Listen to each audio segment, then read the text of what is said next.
This comes as federal officers say they were rammed and attacked by a car caravan in Chicago over the weekend. One officer opening fire. New bulletins from the Center for Internet Security and Department of Homeland Security stating ICE agents and facilities have been targeted by an anarchist website in Chicago. The law enforcement threat assessment from the Center for Internet Security says at least 4 Chicago area ICE facilities, including Broadview, have been surveilled with detailed layouts, diagrams, and photos posted to what is described as an anarchist website.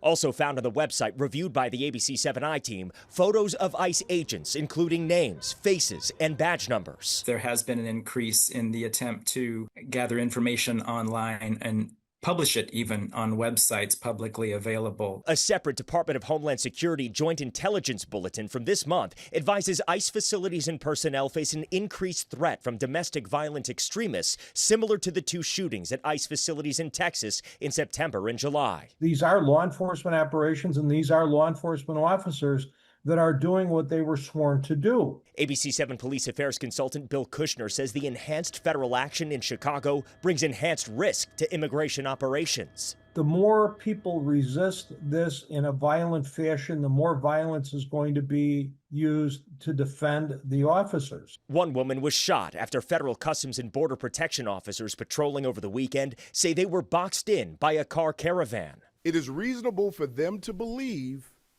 that they are being ambushed, and it's reasonable for them to use force based on those conditions. Now the FBI and ATF Chicago have issued an alert for information on the incident at 39th and Kedzie with a $50,000 reward. This is not a game. This is not a joke. This is still our city, and we still have a responsibility to maintain safety and calm in our city. 2 people have been federally charged in that case, as over the past week we've seen agents slam protesters to the ground, throw chemical irritants out of vehicles while stuck in traffic, and detain elected officials while they're engaging in peaceful activity. Kushner telling the I-Team, local police, They get the idea of how violent a crowd can be, and I don't know if the federal agencies actually get that same level of training.